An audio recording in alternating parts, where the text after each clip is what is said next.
بندے کو دنیا سے پورا پیار ہو جائے، یعنی شب قدر میں بھی آ کے کہتا ہے یا اللہ کبھی پیسے دے دینا، شب برات والے دن بھی کہتا ہے کہ مالک اگر کبھی کوئی ایسا سبب لگ جائے نا، یعنی بیت اللہ شریف کے سامنے کھڑے ہو کے بھی اگر اس نے مال ہی مانگنا ہے وہاں بھی اس نے یہی سوال کرنا ہے، حب پہ دنیا اتنی غالب آ جائے تو یہ غافل ہونے کی علامت۔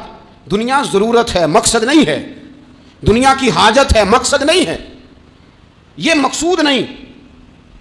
اور جب لوگ فقط دنیا کے مال کو، دولت کو، نبی پاک علیہ السلام نے فرمایا وہ لعنتی ہے جو درہم اور دینار، پیسوں کا بندہ بن گیا ہے، مل جائے تو خوش ہوتا ہے، نہ ملے تو تکلیف میں آ جاتا ہے، یہ غافل بندے کی علامت۔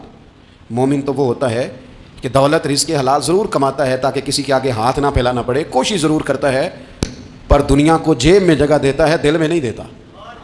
اس کی جگہ جہاں ہے اسے وہاں رکھتا ہے، اسے دل میں جگہ، دل تو ایک ہے، اس میں رب رسول کو بسائیں گے یا کسی اور کو بسائیں گے؟ تو حب دنیا یہ غافل ہونے کی بہت بڑی علامت ہے۔ پھر اسی طرح جو بندہ رب کریم کو جانتا نہیں نا وہ بھی غافل ہو جاتا ہے۔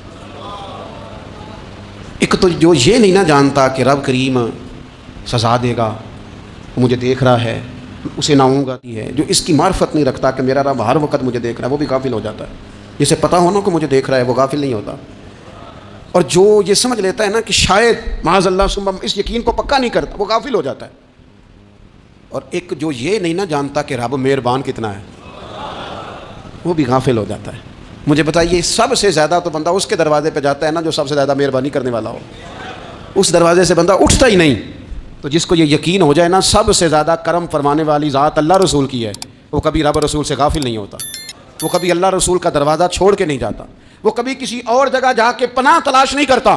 جسے پتہ چل جائے نا وہ کریم کتنا ہے، مہربان کتنا۔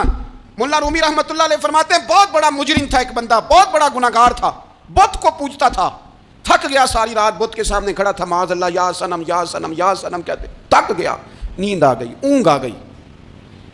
جب پوری طرح نیند آ گئی اور دماغ پہ نیند قبضہ کرنے لگی تو اس کے منہ سے نکل گیا، صنم صنم کہہ رہا تھا نا، نکل گیا یا صمد، او بے نیا۔ رب کریم نے فرشتوں سے فرمایا دوڑ کے جاؤ، جو کہتا ہے اسے دے دو۔ فرشتے کہنے لگے مالک تو بت کو پکار رہا تھا، اس نے تو غلطی سے نام لیا ہے، فرمایا مجھے نہیں پتا، لیکن دیکھو نا اس نے مجھے پکارا تو ہے نا، کتنی دیر سے جھوٹے کو پکار رہا تھا، اس کا معاملہ حل نہیں ہوا، اب اگر سچے کو پکارنے پہ بھی حل نہ ہوا تو فرق کیا رہ جائے گا؟ دے دو جو مانگتا ہے، دے دو۔ میرے دوست گھر پتہ چل جائے وہ کریم کتنا ہے، وہ مہربان کتنا ہے۔ میرے رسول پاک علیہ الصلوۃ والسلام نے تو فرمایا تیری آنکھ سے اگر اس کے خوف سے اتنا آنسو بھی نکل گیا جتنا مچھر کا پر ہوتا ہے، تو جس طرح بھینس کے تھنوں سے نکلا ہوا دودھ واپس تھنوں میں نہیں نہ جاتا، جو اتنا بھی روئے نہ روئے اللہ کے خوف سے وہ بندہ دوزخ میں نہیں جائے گا۔ تھوڑی دیر کے لیے ڈر جائے اپنے رب سے، آئے تو صحیح، عدم معرفت غفلت پیدا کرتی ہے، تو آ تو صحیح، وہ تو کریم ہی بڑا ہے، وہ تو مہربان ہی بڑا ہے۔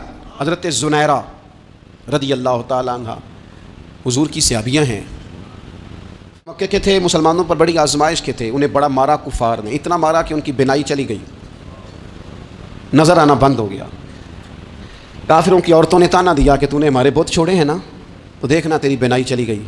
تو جناب زنیرہ اللہ پہ بھروسہ، توکل، معرفت الہی کا جذبہ، اٹھ کے کھڑی ہو کہنے لگی چپ کرو، تمہارے جھوٹے بت کیا کر سکتے ہیں، میرا رب چاہے تو صبح جب میں اٹھوں تو میری آنکھیں روشن ہو، اگر کریم کرم کر دے۔ لوگ کہتے ہیں واقعی ایسا ہوا، جب وہ سویرے اٹھی تو اللہ نے ان کی روشنی واپس کر دی تھی۔ تجھے پتہ چل جانا وہ مہربان کتنا ہے۔ وہ ایک بزرگ تھے تو ان سے کسی نے کہہ دیا کہ اگر آپ کا حساب آپ کے ماں باپ کے ذمہ ہو جائے تو پھر کیسا، پوچھنے کے لیے قیامت میں اگر ماں باپ حساب لیں تو پھر کیسا؟ تو بڑے سیانے لوگ تھے، کہنے لگے نہیں، رب کریم ہی ٹھیک ہے، اس لیے کہ وہ ماں باپ سے کہیں بڑھ کر پیار کرنے والا ہے۔ اگر یہ معرفت مل جائے وہ کریم کتنا ہے۔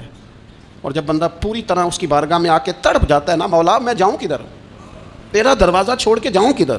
اقبال کہتے ہیں وہ ایک سجدہ جسے تو گراں سمجھتا ہے، 1000 سجدوں سے دیتا ہے آدمی کو نجات۔ تجھے جگہ جگہ جھکنا نہیں پڑے گا اگر تو صحیح معنوں میں اپنے رب کی بارگاہ میں جھک جائے۔ تو میرے عزیز کوشش کریں کہ اس کی معرفت، اس کا کرم، اس کی عطا اور اللہ تبارک و تعالیٰ کے حاضر و ناظر ہونے پر عین الیقین، عقل یقین حاصل کریں۔ اور پھر 8ویں بات یہ ہے کہ غافل لوگوں کی صحبت بھی بندے کو غافل کر دیتی ہے۔ غافلوں کی صحبت میں نہ بیٹھیں، ان کی صحبت میں بیٹھیں جن کے پاس بیٹھنے سے دل میں رب رسول کی محبت پیدا ہوتی ہے۔ غافلوں سے آدمی کی صحبت بندے کو غافل کر دیتی۔ غافلوں کی صحبت میں کبھی نہ بیٹھے، کبھی نہیں۔ غافل آدمی آپ کو غافل کر دے گا۔ میرے نبی پاک علیہ الصلوۃ والسلام نے فرمایا انسان اپنے دوست کے مذہب پر ہوتا ہے۔ یہ بہت بڑے لفظ ہیں۔ فرمایا المرء علی دین خلیلہ، انسان اپنے دوست کے مذہب پر ہوتا ہے۔ تو دیکھ تو نے دوست کس کو بنایا ہے۔